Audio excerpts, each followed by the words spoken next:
నాగనాథనహల్లి గ్రామం వివాదం చోటు చేసుకుంది. అన్నదాత సుఖీభవ పథకంలో భాగంగా ఏర్పాటు చేసిన కార్యక్రమంలో కూటమి నేతలు పరస్పర ఆరోపణలు చేసుకున్నారు.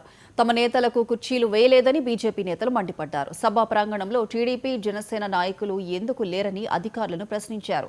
ఇరు వర్గాల మధ్య వాగ్వాదం చోటు చేసుకుంది. రంగంలోకి దిగిన టీడీపీ నేత భూపాల్ చౌదరి బీజేపీ నేతలకు సర్ది చెప్పడంతో వివాదం ముగిసింది.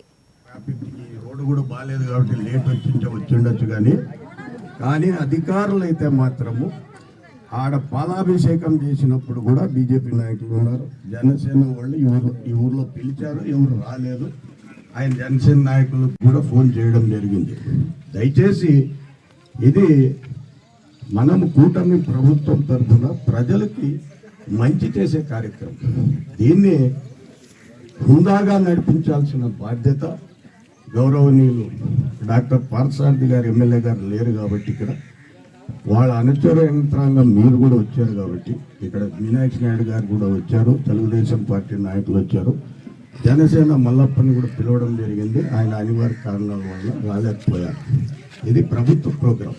దయచేసి అందరూ నాయకులు దీనికి సహకరించి కార్యక్రమాన్ని దిగ్విజయం చేయాలి. కానీ లేదంటే మీరే వచ్చి కూర్చోండి, తప్పేం లేదు. ఇప్పుడు ఇంకా మీరు రస్తుండగానే ఏడీ గారే లేచారు, ప్రభుత్వ అధికారే లేచారు. రావడమే ఈ రకంగా పద్ధతిగా మనం చేయాల్సిన పనులు